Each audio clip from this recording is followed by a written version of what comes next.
Hello and welcome to How Would You Rate Your Pain?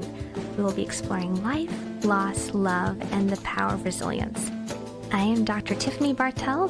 Thank you for listening, and I can't wait to go on this journey with you. Hello and welcome to another episode of How Would You Rate Your Pain? I'm Dr. Tiffany Bartell, your host, and I'm here with my new friend, Bill Clarke. And Bill Clarke has an organization, Results Ahead, doing great work in the community here in Chattanooga and across the nation, maybe even international, I think. A little bit. Yeah. Well, welcome to the podcast. Tell the listeners a little bit about yourself and what you do. Yeah, that question is a broad one. I won't bore you too much with the resume. You do everything. Yeah. There you go. Next question. Yeah.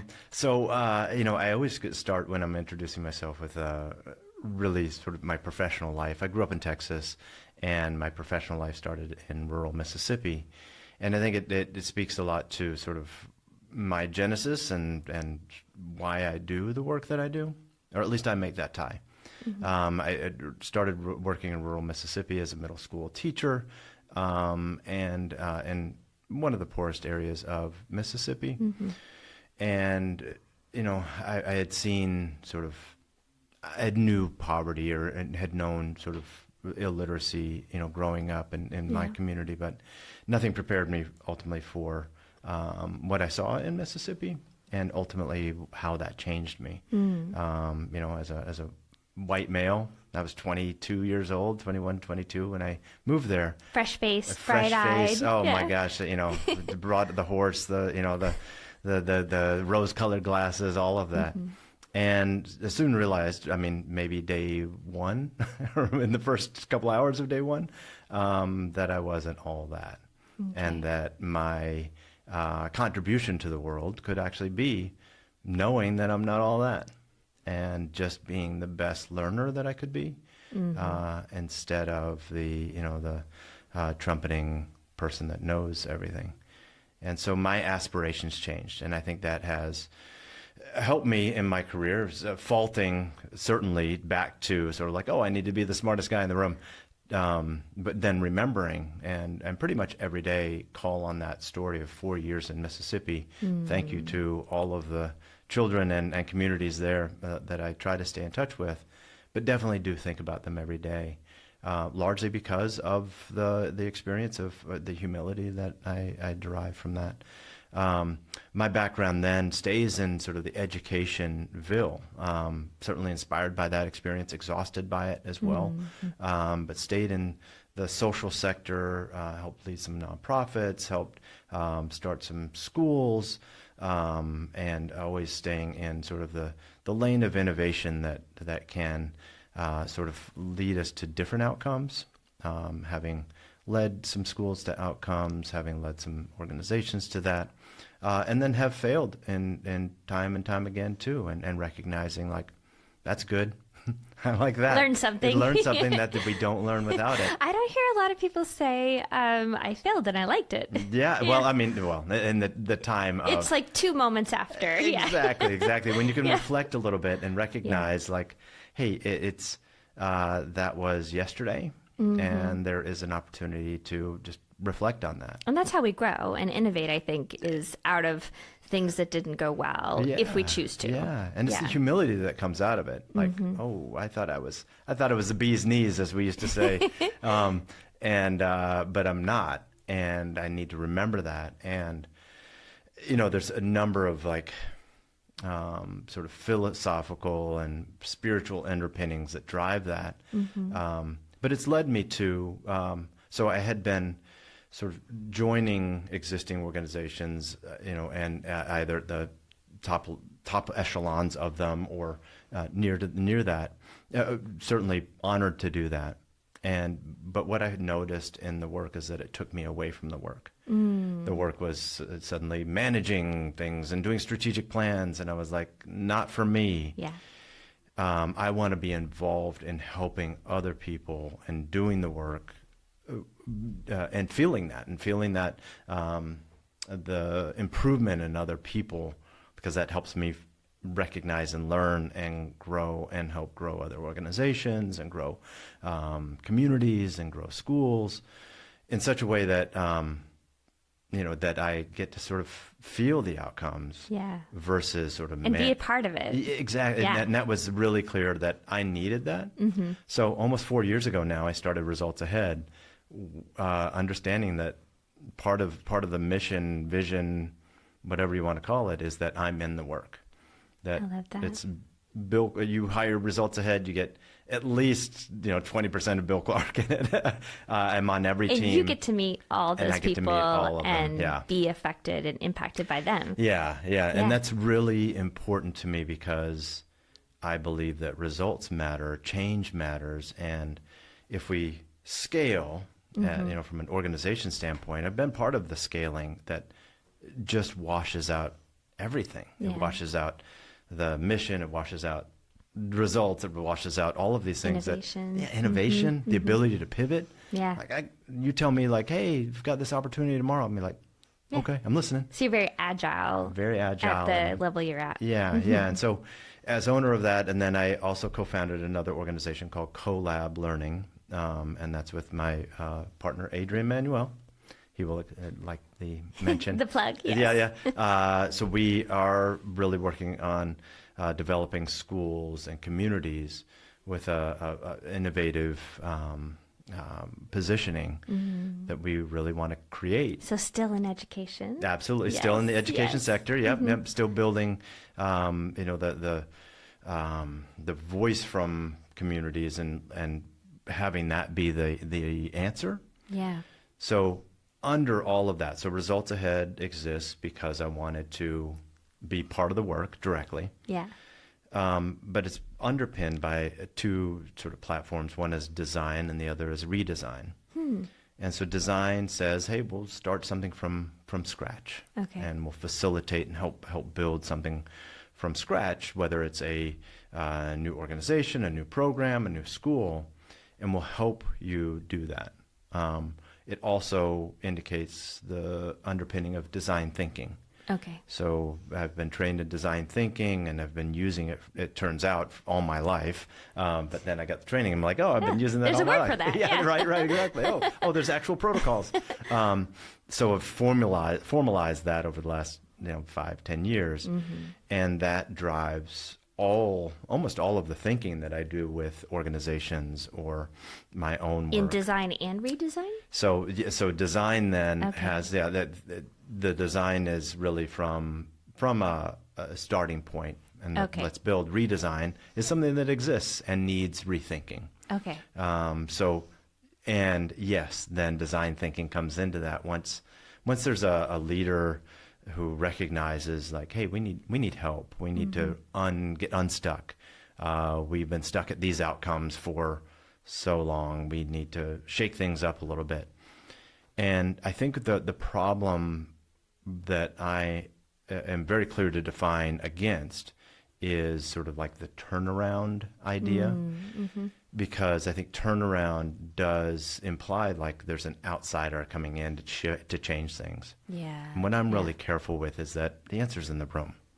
Okay. And let's find calms a way. The fear. It calms the fear. It also then invests people in their own outcomes. Yeah. And innovation from my perspective is just doing the things we know work and have read that work and just trying them out. Yeah. And doing them to the best of our ability and short term, measure them, test them, and see if they work. And so I've taken that from an organizational development, my own organization that I've developed, Collab, and the work that we're doing with schools and in developing schools as well as then communities, and really seeing that there is a through line to how then I work with school leaders or coaching nonprofit leaders, or in some cases sort of for-profit or organization leaders in that way, to ultimately say, hey, the answer's in your head.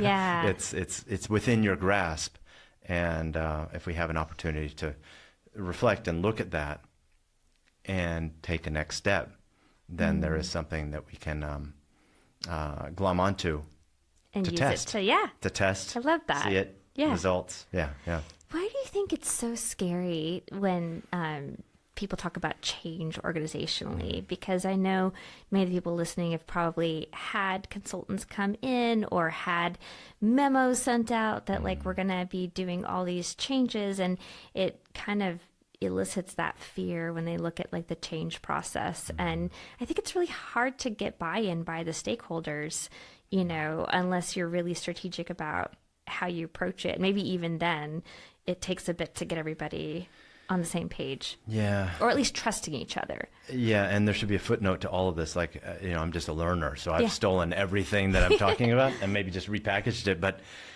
there's some phrases that I live on. And one is, you know, if you roll out something, you inevitably roll over people.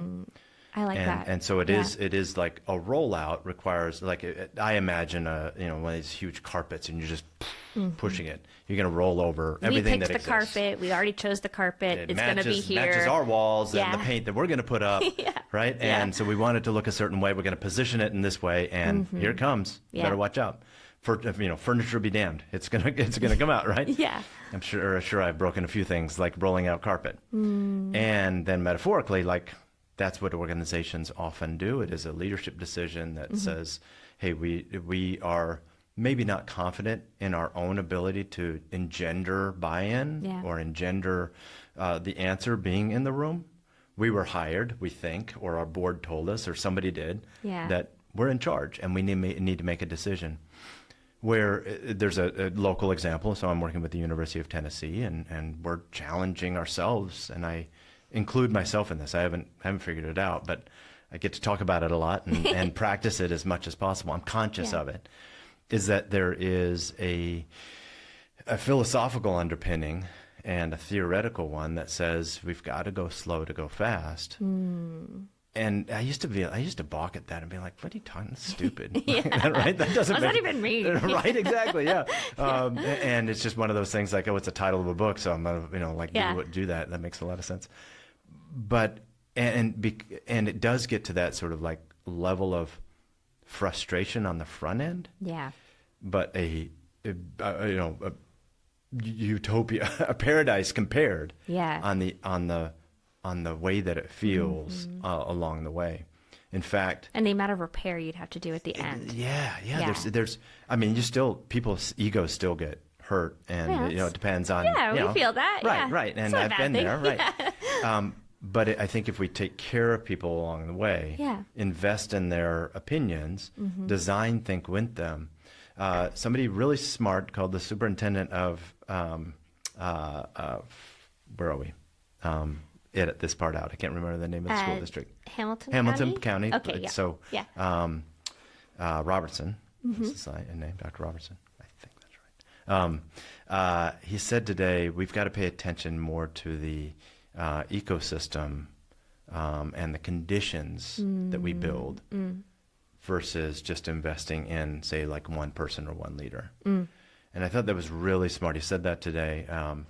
And it is the ecosystem that we're building that ultimately allows change to happen. It doesn't feel like change. Supports it. But if you have an organization or you yourself are rigid in sort of the habits that you've developed and don't have a culture of making mistakes or unlearning or you know, trying and failing and testing and iterating, then you've set yourself up for a linear way of looking at life.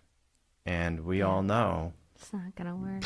Yeah. It's not linear. That's a hard way to try to force life to It's not to function. linear. Yeah. It doesn't go A to B. It even goes to 8.1 and sometimes back to like zeta, you know, double Z or whatever.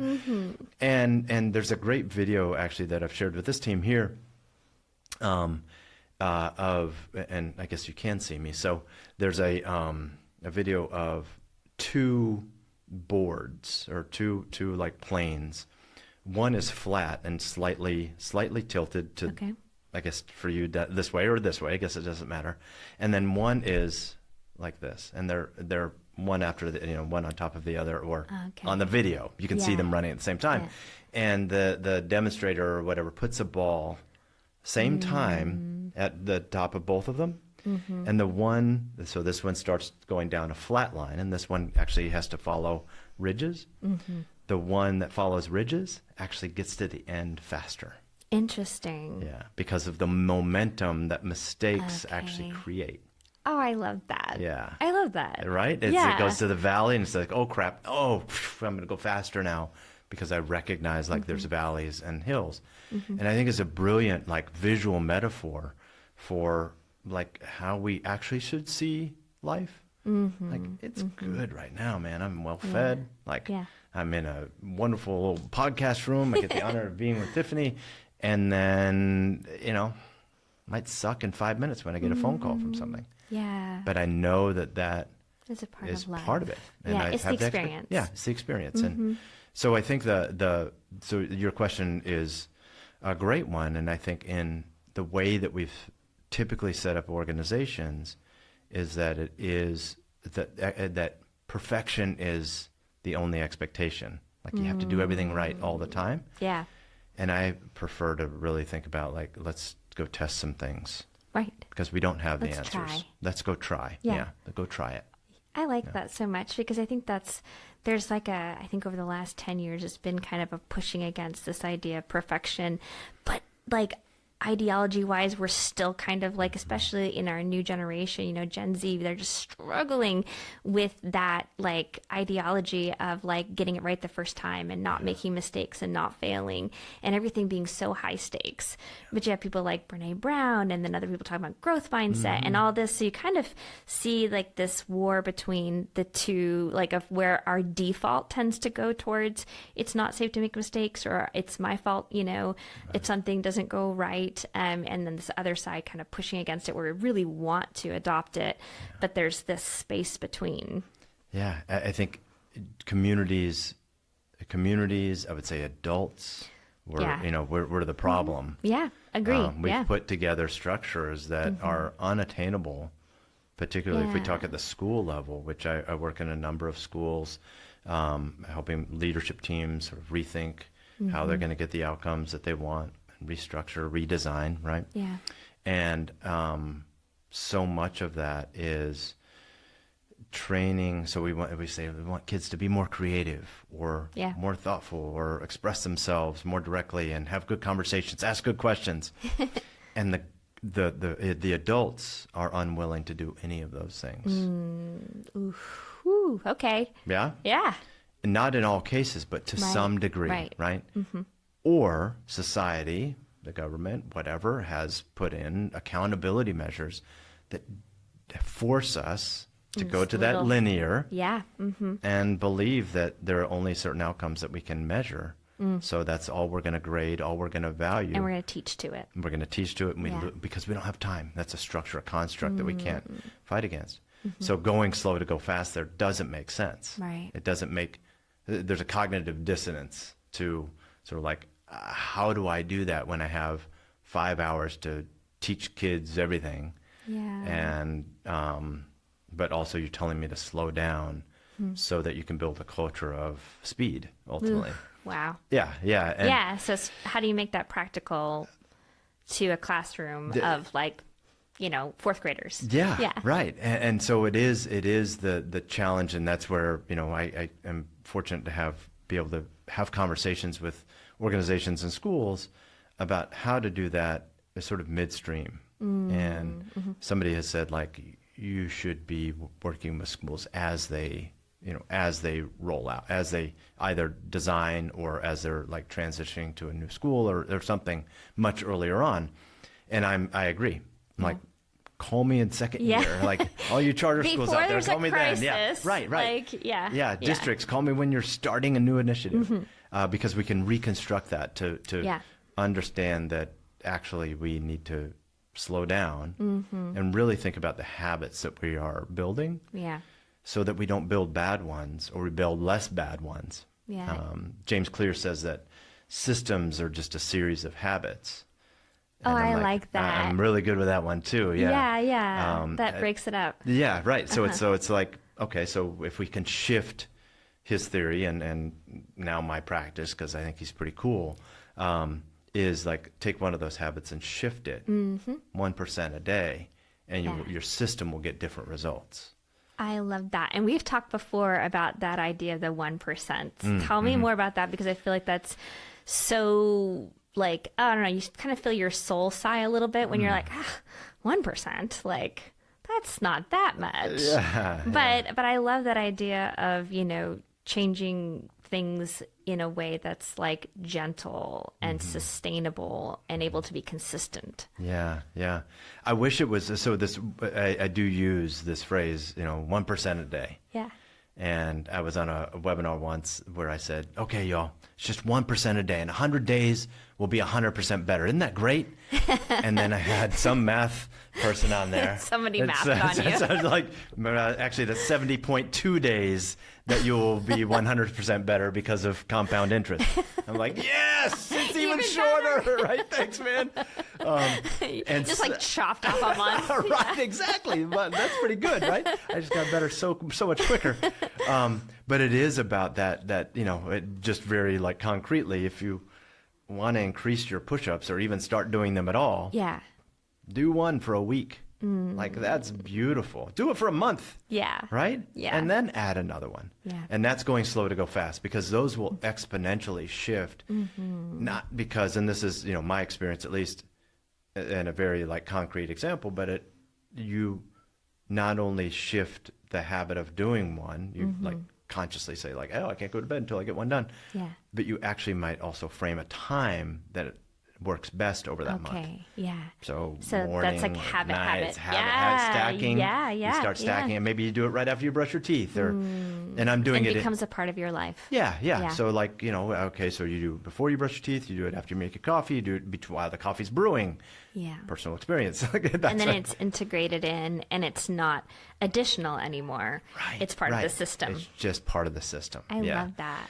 And so, the parallel then to even the work of, shifting mindsets in a community is like, don't set one big, hairy, audacious goal. Or there was a community recently, a state that was, hey, we're going to cut chronic absenteeism by 100% this year, or something like that. Yeah. I'm like, good luck, man. Yeah. That's you know what goals like that are for? They're for failing them. Yeah. Because and how like daunting for the child who has a chronic medical issue, or the other one who has a surgery mid-year, or like it is really hard. It sets a community up for like, that just seems Pressure terrible. And urgency. Right? Yeah. And I'm all for urgency. I'm all for pressure. Sure. But I'm all for like, okay, so what's that mean for me today? How can I get 1% better today as a school district? Don't just give me this goal and say like, hey, I'm going to do this. So that's as one example. And there's many of these examples where they're like, oh, we need, 700 teachers today. Like, let's go get them, Tiger.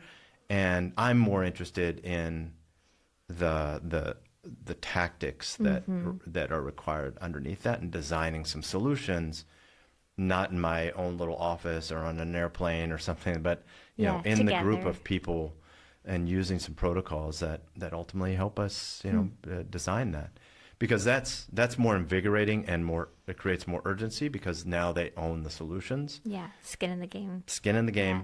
And they're going to go solve it, or because those solutions are small, in the next 6 to 10 days, they're going to go test it and change behavior. And see what happens. And they can report back, because it's a safe place for feedback. Right, it's the same people. It's like boom, boom. Yeah. It's all in the same place, and people care about it. People can remember the goal and sort of what they said they would do in 6 days. And they're looking for ways to make it work, not ways for it to fail, so they can show it wasn't like right. Right, because they own it. Yeah, I like that. I remember when I was like a young adult, somebody told me, ask people who have positions of influence for advice. If you're going to make any change, ask people for advice, because once somebody's given you advice about your vocation, your future, your path, whatever, they are invested in you, and they're going to want to see you succeed. Yeah. And they're going to work to help you succeed. Yeah. So always ask people for advice. And so it almost sounds like that's kind of like what you do kind of collaboratively with your clients is, you're asking them for advice. Now they're invested in it. It belongs to them. and you have a respect for the lore and the knowledge that they have that's like already in place. Right. And yes, and they're actually offering advice to the center. Yeah. To the center of the room. Yeah. Not to me. Like I'm just like conducting You're the like, ship a little bit. okay. I'm like, cool. How does this, like the puzzle, putting the puzzle together. Yeah. But I don't have, my skin in the game is that, hey, you want to help being successful. I can help you do that. It is not like I'm going to walk away and have this product or this solution. Yeah, it's theirs. It's theirs. Yeah. And so I think local ownership of that, and I think that, that 1% better every day sort of says like, hey, these are short-term gains that have the third horizon of like 800 blah, blah, blahs or whatever that big goal is. Keep that in mind. Maybe the board had to set that as a strategic plan or whatever. Like, that's cool. But in terms of actually actualizing that and actionizing it, if you will, putting it into action requires then, I think, design thinking. Okay. To the degree that if you just say like, okay, this is how we're going to do it, then there's zero ownership. Gotcha. You lose the opportunity for people who are not naturally attuned to owning something and jumping in, which are most of us. Right. You get that 20% who will be like, yeah, I'm in. Okay, let's go. But most of us are not attuned to that. But if we're bought in and feel like, oh, I see the vision and I'm making some commitments by being here today and offering these ideas. I'm influencing it. I It's love got that. a little bit of Tiffany here. It's got a little bit of Bill here, right? I'm in. Yeah. Right? And I want to be part of the solution versus the antagonist or, as you said, sort of somebody who's looking to see it fail. If you're listening to How Would You Rate Your Pain, you're probably a person who understands the power of talking through the issues that we're going through. I'm really excited to let you know about BetterHelp, an online therapy platform. I'm not one of their therapists, but very thankful they sponsor this show. Wherever you are, BetterHelp will match you with a licensed therapist who can listen and help you through whatever you're going through. It's flexible and entirely online. Listeners of the show can get started with 10% off the first month by clicking the link in the show notes or by going to betterhelp.com/Tiffany Bartell. I had this experience once in a workplace where we needed to update some things. There was, some ways they were doing it that weren't quite like where they needed to be in this clinic with the times. And I remember distinctly I was doing my PhD at the same time. And so I was talking to my supervisor, my faculty supervisor, while I was implementing this change. And I was like, there's this one person and they just, every day they bring me a problem with this system, like every single day. And when I solve it, they seem mad, not happy. And he kind of broke it down, like the idea of change and how scary that is. And so I could kind of reorient myself to like what was happening. And I wonder sometimes if we aren't that person in our own life when we want to affect change. I mean, it's February when we're recording this. People still are hanging on to some New Year's resolutions maybe, or things, their word for the year, whatever it is. And I'm just kind of wondering, like, what are your tips for like not getting in our own way, and almost like because you're doing systems and you're doing organizations, but like you said, it works at the community, it works at the school level. And I imagine like some of these principles we can apply individually when we have to like work with ourselves and not against ourselves for our own growth. Yeah, it's such a great question. And I mean, I think on the macrocosm they work and the microcosm they do as well. So to be clear, I also coach individuals, right? And coach leaders and executives. And I think it is, the biggest, and this as a therapist, I am not a therapist. I play one on TV. Did you really? No. Oh. You don't know the phrase? No. Yeah, there's I don't know where it comes from, but it's like it's like a commercial or something, some 80s commercial, aging myself. Oh, no. That it, I'm not a doctor, but I play one on TV. Okay. And so, and then he gives medical advice. You have like a good voice, and like you could play a therapist on TV. Well, let's go. Hook me up, right? I have some things. right. We need to talk afterwards. Where were we? We were talking about coaching. And I think you know this as a therapist, and I certainly know it and have learned it as a coach. Is the more openings you can give to people to just solve their own problem. Again, it's right. They're the experts on themselves. They're the experts, and I think creating again the ecosystem for trust, and that open door, they have to decide to come through it. I've had, I would say like probably 9.5 if I could percentage it or like dice it that way, of the people that I coach come back, right? From the first meeting, and come back stronger from an openness perspective.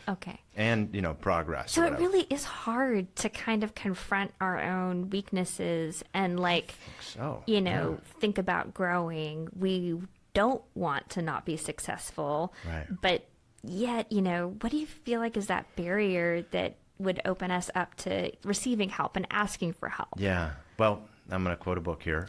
Dan Sullivan wrote a book called he coined the phrase "gap in the gain," and it's a book.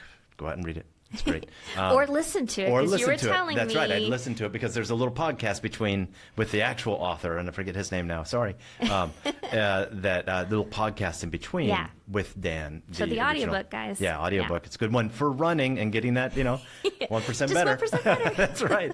Actually, 2% if you're listening to it and you're running. I mean, you're just getting, and if you read 2 chapters, it's 3%. It's like killing it already.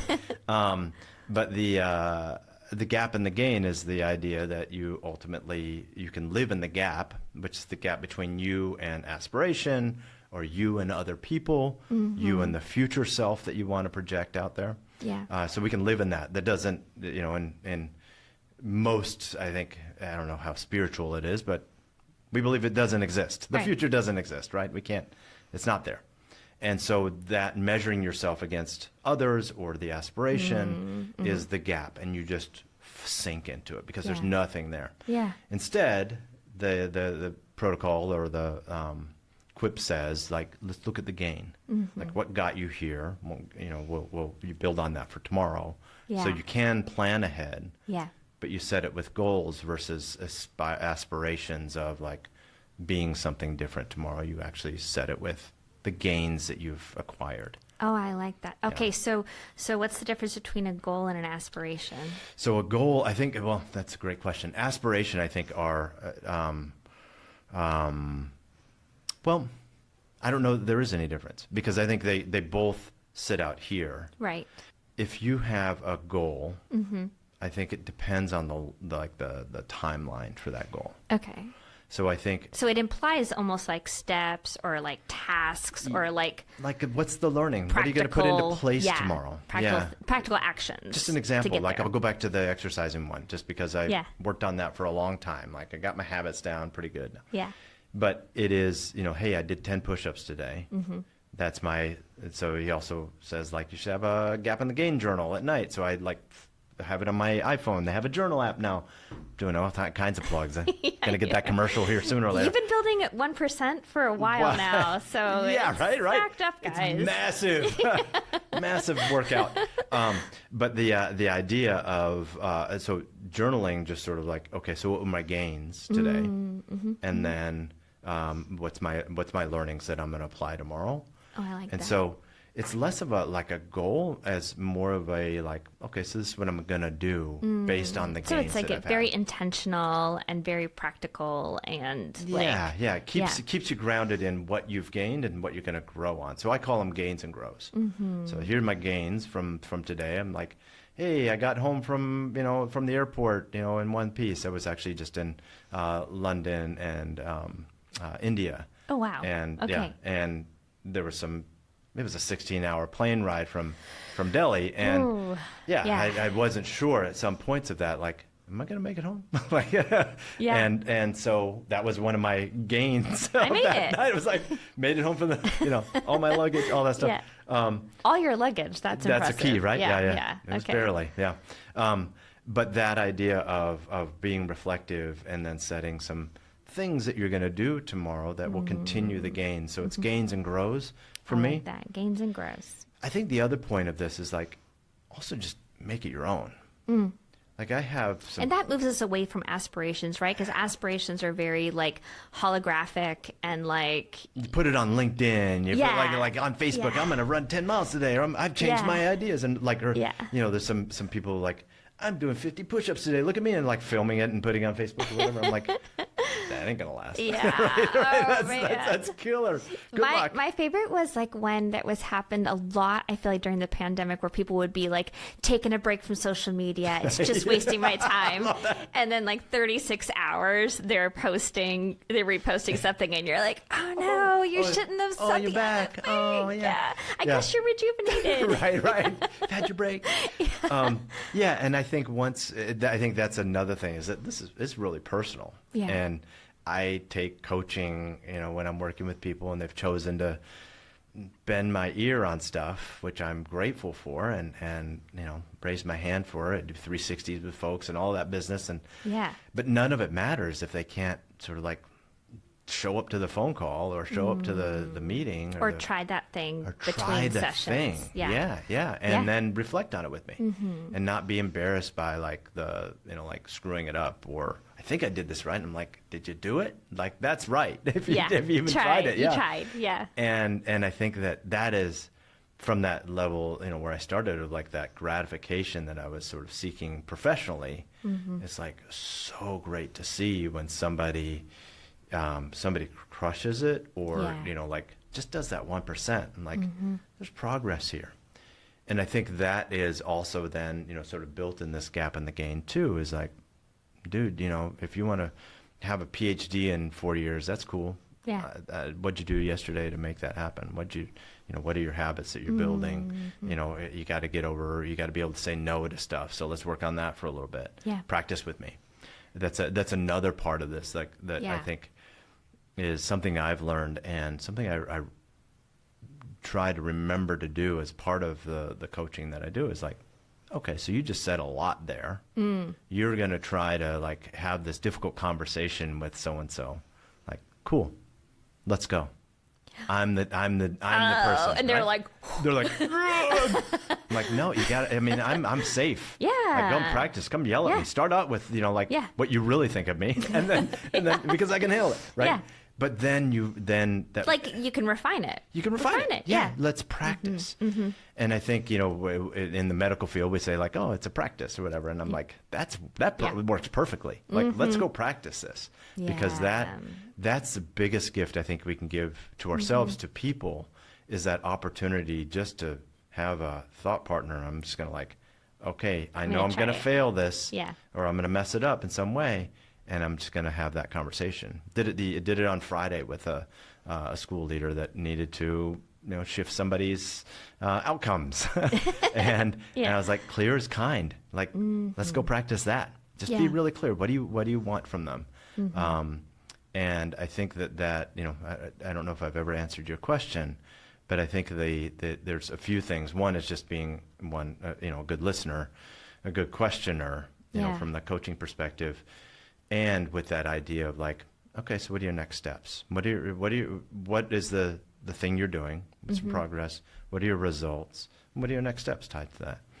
I love that. And I think like, you know, asking for help from other people, we're so like reluctant to be vulnerable, even in this age of like being vulnerable and being authentic and all this stuff, you know, but vulnerability isn't like, you know, with your makeup on and your hair done. It's like, you know, when your face is unwashed and you haven't brushed your teeth, that kind of experience with somebody you trust, whether it's professionally or personally. So I call them my people mirrors, my people in my life that like, I'll say, this is what I'm thinking about this, or this is what I want to do. And I trust them enough for them to push back and to say things. And not everybody, you know, has access to people like that. And, you know, maybe that's where professionals can come in and everything. But I think that's like, maybe that's one way that we kind of break down this idea of being perfect and getting it right the first time. I don't think anybody gets it right the first time. God, yeah. And what there's no fun in that. I know. Like, that'd be so boring. Yeah, right? Yeah. So I teach counseling skills, process and techniques. It's the first time counseling students get to like try pretending to sit with someone. They're not even sitting with it, just pretending. How many years into the program are they? They're usually about like 3 semesters in, Yeah. 2 semesters, 3 semesters. Okay. So they all are very excited to get to the class, but then they have to be recorded 3 times during, and they hate that. They're like, I could do so much better if I wasn't recorded. But you have to be able to do it well recorded to be able to do it with anybody anywhere. Yeah, right. But we talk about turning into easy, which is, the first time they role play, it's like, okay, what's that weird thing that you do? Like when you watch your first video, what's that weird look on your face? Do you have an angry looking face, listening face, or, what is it? And we just kind of like joke about like, oh, I do this weird thing with my head, and, and I don't know why I was squinting like that, or, whatever. And I think that like, we get to kind of like in 8 weeks get to break down and get to a place where they're ready to sit with clients. But I don't know that we do that really in our development as individuals and people. Like where are the classes on like how to have hard conversations, like how to confront somebody at work, how to like talk to someone in your personal life. We don't have that skill building. And I think it makes it really tough to talk to others, but I think it makes it tough to talk to yourself too. About when you have to talk about tough things and say, okay, like, I want to set this goal. Why do I want to set that goal? Who's that for? Those kind of things. So what do you recommend for people who like haven't had a coach or haven't had an experience of someone coming in and mentoring that process and facilitating it? Yeah. I mean, I think you have to, like, I seek out books and podcasts and things that help me get better. And I think that comes from, intellectual curiosity or like self-improvement curiosity. Which goes with that humility, I feel like, right? Like out of your humility came a very big curiosity that you're turning into innovation and using it, to sit with other people and organizations. Right. And I think people see that and are sort of open to it. Like I'm an open book on that stuff. And though technically an introvert, I'm wide open in terms of like, hey, I'm just going to be an honest thought partner with you.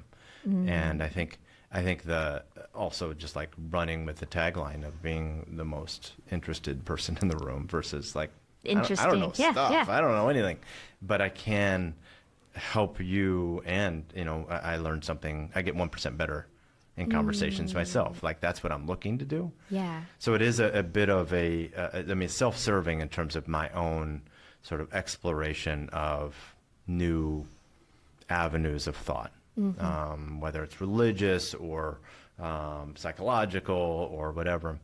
So I think it does. I think what we need to engender in people is a love of curiosity. Yeah. But what we also know is that sometimes that can't be afforded because we also have, Maslow's triangle of, our hierarchy of needs, and there's just no space for that. It's a privilege to have like time for self-exploration. Right. And like, oh, I'm going to read this morning. Like, curiosity is a I don't privilege. have a house. Like, how am I going to, I don't have food to feed my children. Yeah. And you want me to read for 15 minutes on, some BS, right? Personal growth. Yeah, right. It's like not in their proximal development, right? From a sort of a learning perspective. So I do want to recognize that. Like I'm in a very privileged position to be able to like spend my time thinking about this stuff. I think so. Recognizing that, but people who are maybe in a position to think about and have that kind of mental exercise, I think it is just one, listening to your podcast would be great, right? I'm sure there's some especially this episode. This one, so many top notch, tips. right? Yes. But also then just paying attention to, I think, opportunity to learn. But I think it is derived from curiosity in so many ways, like in this political environment, or I mean, in a political environment, not even just this one, but there have been. It's always something, right? Yeah, right. And so, you can get easily lobbed into, having to think a certain way or supposing you need to, and that closes you off to, to opportunity, to possibility, whatever the thought pattern is. And I think the more that you can be, I think it is incumbent on people like us who can sort of see the bigger picture to then grow that picture. And this, I mean, I don't want to go too far into this, but I do believe that there is a bit of an echo economy. Yeah. Right? That people hold these ideas among the elite of a community and are unable to sort of say like, oh, you know, or there's some sort of positional caste system of like, oh, I understand these ideas and I can seek these things out. Pity those who can't. Yeah. Versus helping everybody get 1% better by having community design sessions, by understanding that, you know, schools or organizations that are struggling are not victims or they're, you know, like, or wannabe. Right. They're just not stuck because of, you know, the components that make it up or where it's located who they are or resources. whatever. Yeah, it's really thinking about like, okay, so the answer's in the room. Yeah. Let's go try to get maybe unstuck. the room needs to be bigger and the people who live in that room need to be, you know, they need to have some new ideas buy-in. and some new approaches, but it's not about fixing anybody. Right. So I think there are opportunities among people who are, you know, my advice, if you're looking to get sort of the challenge that idea and that conception of yourself is, you know, books like Gap in the Gain or James Clear, who have some, you know, some nice ways of thinking about habits. Yeah. And I like those two in particular. And, you know, Adam Grant, and there's, you know, other people that I tie into, who have, you read 2 pages a day and just get something chew out on of it. them. Yeah. You know, go to your spiritual guidance and really think about like, how do I get 1% better today Deeper. based on, you know, based on what I just read. So I would say that, you know, change is very personal and it really requires you to either have been brought into a process or live in an ecosystem where change is accepted, that it's sort of like natural and sort of flows, which I think is pretty rare. Yeah.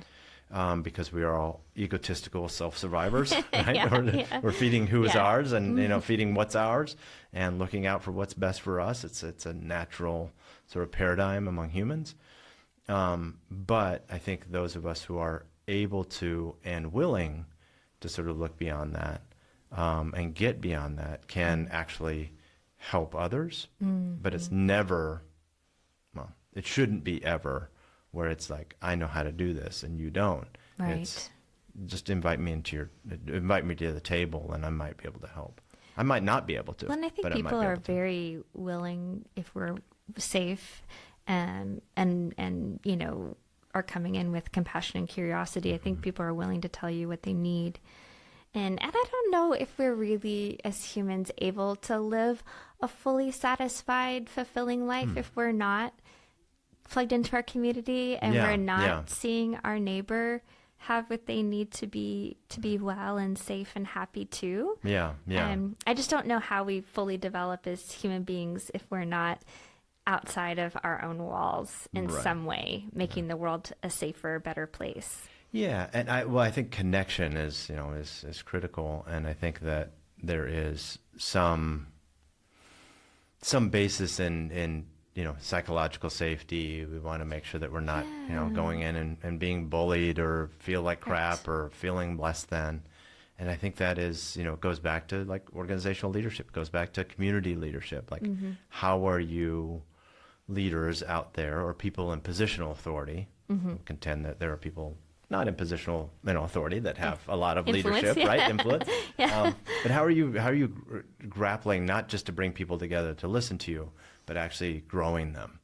And I think that then it goes back to sort of the slow to go fast. It's a painstaking process. Yeah. But we have lived for thousands of years under really the sort of societal understanding of hierarchy, of gender, of blah, blah, blah, whatever it is.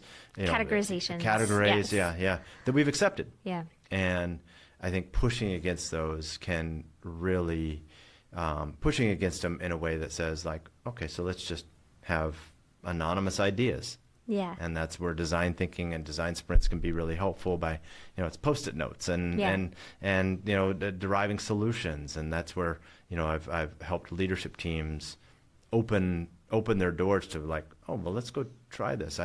And build trust amongst each other and things like that. So I think it is incumbent on those of us who have, those of us who can, to follow some Learn and mantras do. like this. Yeah. Yeah. Yeah, I like that. Because it is what we reflect as priorities, what we reflect as habits, that will change the habits of others.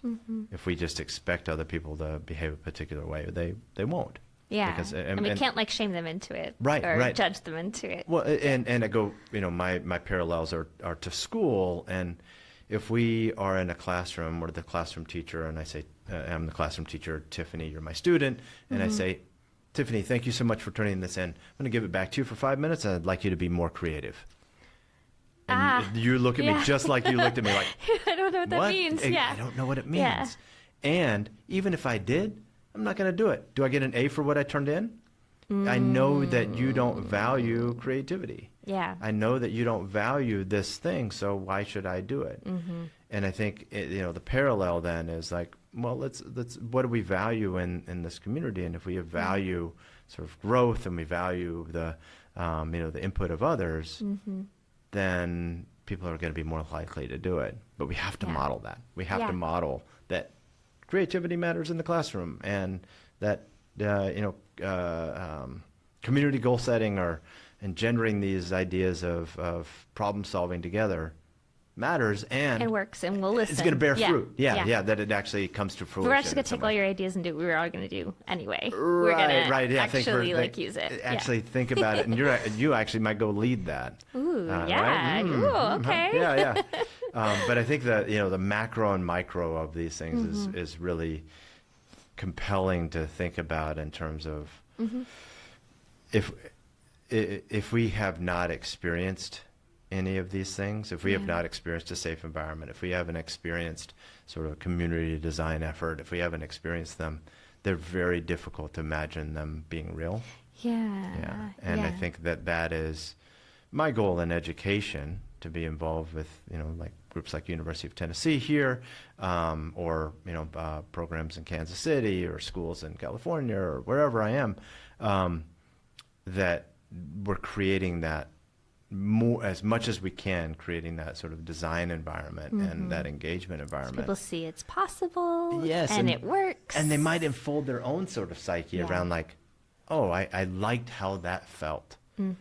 I will now trust some additional ideas to people who can help me curate them a little bit more differently. That help seeking takes so much courage. And I could put my idea and it was respected. It was actually chosen.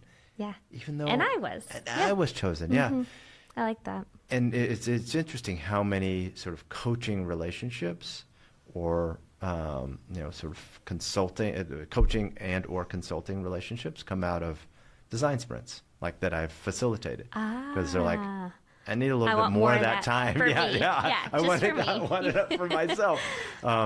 And so I think that love sort of does spill out to, you go from the macro, they see how that feels in the macro, and then they're like, I think you could help on a smaller problem or another organization, or you seem safe enough for me to tell you the stuff that I'm struggling with as a leader, or what's preventing me from moving forward. Yeah, or I wish I could do what you just did with when my you're not team. here with my team. How do I do that? And then then we're off to the races, because they've asked the open question. I'm like, how do you think you could do that? So what I'm hearing is your job is making the world a better place. Amen, Tiffany. Yes, that's actually, I should have just started there.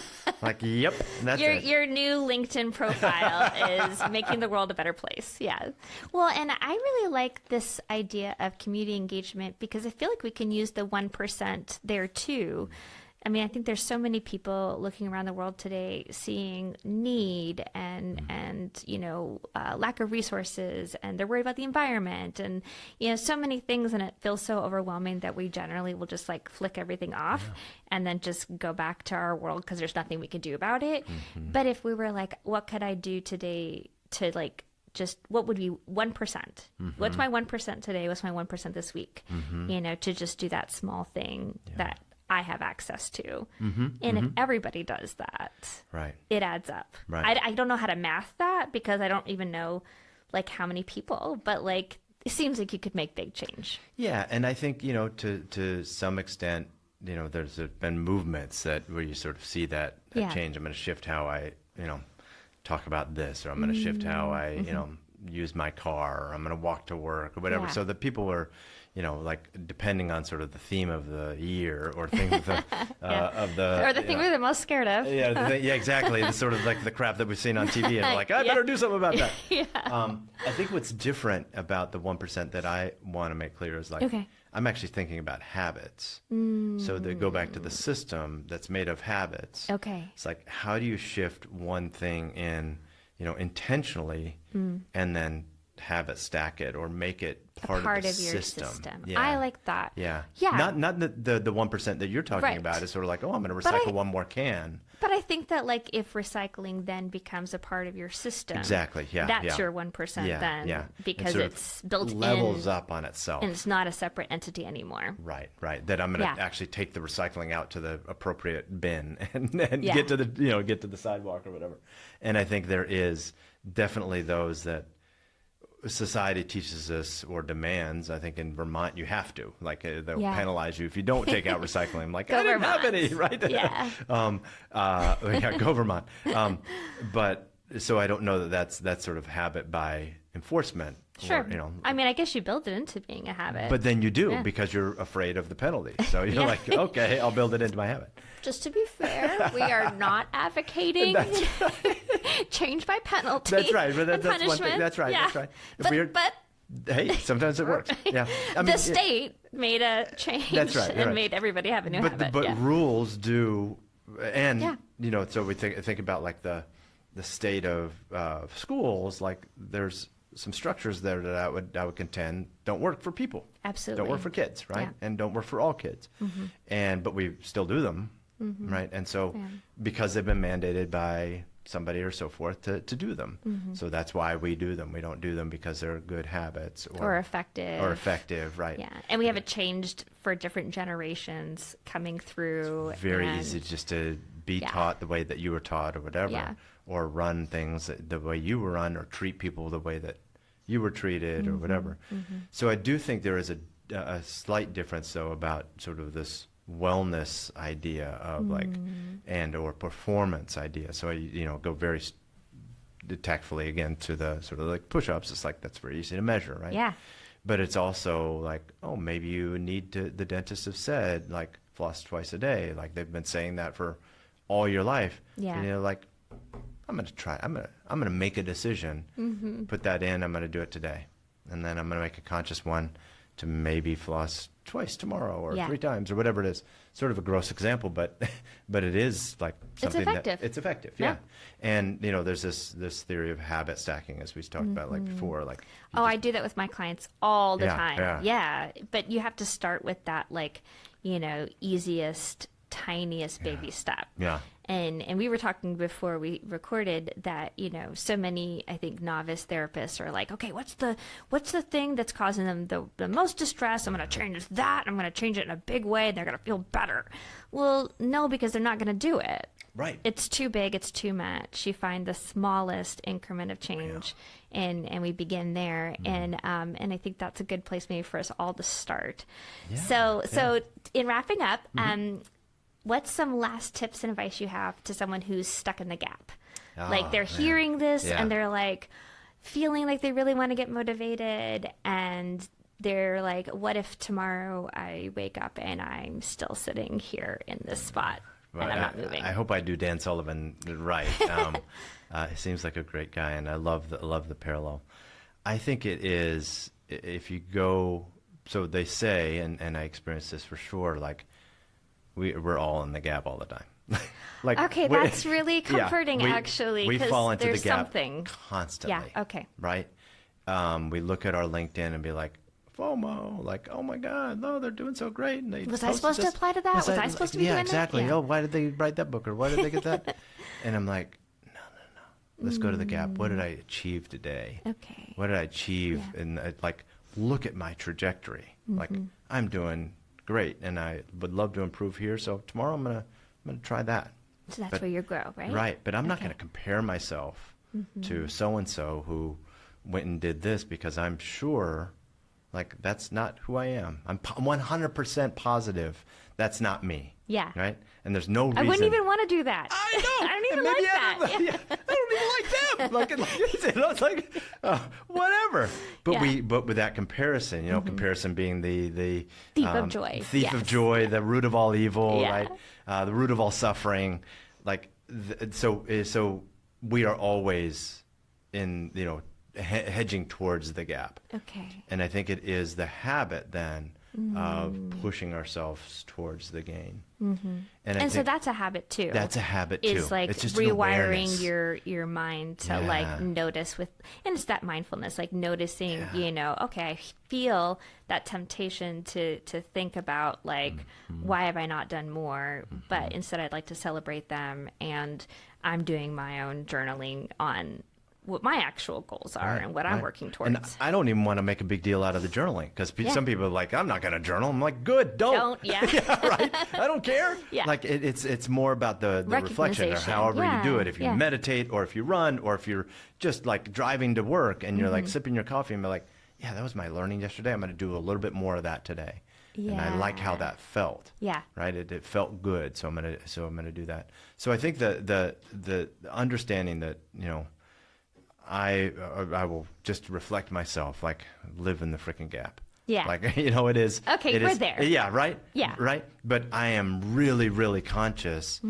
And I have bought the book for my daughters, one who is 24, the other is 22, and I have a 14-year-old son. They all have, and my wife actually gave me the book. So it's like, it's a little bit in the, it's in the milieu, thing. if you will, right? Yeah. It's in the water, and it's a funny story. So at Christmas, my oldest daughter Catherine was home, and so was my whole family, all my kids, and I had gotten a coat. I actually bought it myself, like wrapped it. My wife wrapped it, and it was like very kind. She knew I wanted this coat or whatever, and I hadn't tried it on yet when I got it. I was just like, oh, I'll open it for Christmas, right? Yeah. Surprise. Right? So I open it, and I put it on, and it was like, I'm not really sure. And there's a part in the book of Gap and the Gain. I'm selling this, people. Yes. And without promotion, you should be getting like some kind of like right? Audible credit for every book sold. Yeah, right. Something, dude. I'm in the gain, man. There's the thing called the success criteria that he uses, and one of the success criteria is if you can't say hell yes to something, don't do it. Oh, I love that. Right. Okay, it's actually my calling card. I probably have one in here now, because I've built a little success criteria that I use. Oh my goodness! Great little like tight stories or tight protocols that he has that are great. But one of them, is this hell yes. If you're not saying hell yes to it, don't do it. Yeah. Right. And my daughter literally turns to me and she says, like, "Is it a hell yes, Dad?" She's like a huge lover of the book. And I was like, yeah, it's not. Packed it up, sent it off. Right? Yeah. And so it does also, push, whether it's the Gap and the Gain or, like the meditations or whatever, the Bible or whatever you read, it is having sort of like, how do you actualize some of these things? How do you use them in your day-to-day conversations with people? Can you build them within your family? That helps. It talks about community, connectedness, metaphors, or, we all have these inside jokes, but why don't we also have sort of like these inside mantras? Oh, I love that. That help us. Yeah. And I think as parents and as influencers in our own lives, not talking about TikTok here, I'm talking about like our own lives, is, like, how do we build more ecosystem for the gain? Yeah. Because we are always going to be to the gap. With each other. Yeah. And if we build the ecosystem, again, of what we want more of, it offers you the tool sometimes when you need it. Yeah. Yeah. Yeah. And a reminder, like, if it's not a hell yes, don't do it. That's a great one to end on. I love that so much. So tell everybody how they can find you. Yeah. Maybe someone's listening and is like, my organization needs this, or go. our school, or myself as a leader. Yeah. Yeah. So very simply, I still use email. Bill@resultsahead.com. That's probably the best way to get to me. I have a website. It sort of stinks. I think websites in general, whatever. I didn't notice that it stunk. Oh, okay. Well, yeah, I think I certainly haven't updated it, so it's a placeholder, just a place to reach me. To show you're legit. Yeah, exactly. Yeah, you got to have one. And LinkedIn, if you do that, that's a fine place to reach me and learn a little bit about who I am. But I'd love to hang out with folks. I'd love to have these conversations, and I'm grateful to you, Tiffany, for inviting me. I'm grateful that you came, and I'm so glad to have you as a new friend. Yeah, and, likewise. And I have the book on my Amazon list. So There you go. So if the author is listening, when Dr. that Sullivan, one hits, let's go, man. Let's go. Yeah. All right. Well, thank you so much to all our listeners for joining us today. Be gentle with yourselves, and we'll see you next time. Thanks for listening to How Would You Rate Your Pain? Please subscribe on your favorite listening platform so you never miss an episode. And if this show made you think of someone, please share it with them to help us grow. I'm your host, Dr. Tiffany Bartell. You can find me on Instagram at the_happy_therapist_. This show is not intended as medical advice and should not take the place of therapy or other mental health services. Please consult with your doctor or mental health provider about your own health. You deserve all the support.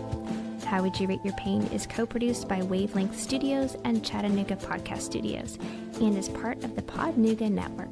Graphic design provided by Josh Wilhelm at JW Creates and music by Michael Crosa. I'm Dr. Tiffany Bartell. Thanks again for listening. We'll see you next time right here on How Would You Rate Your Pain?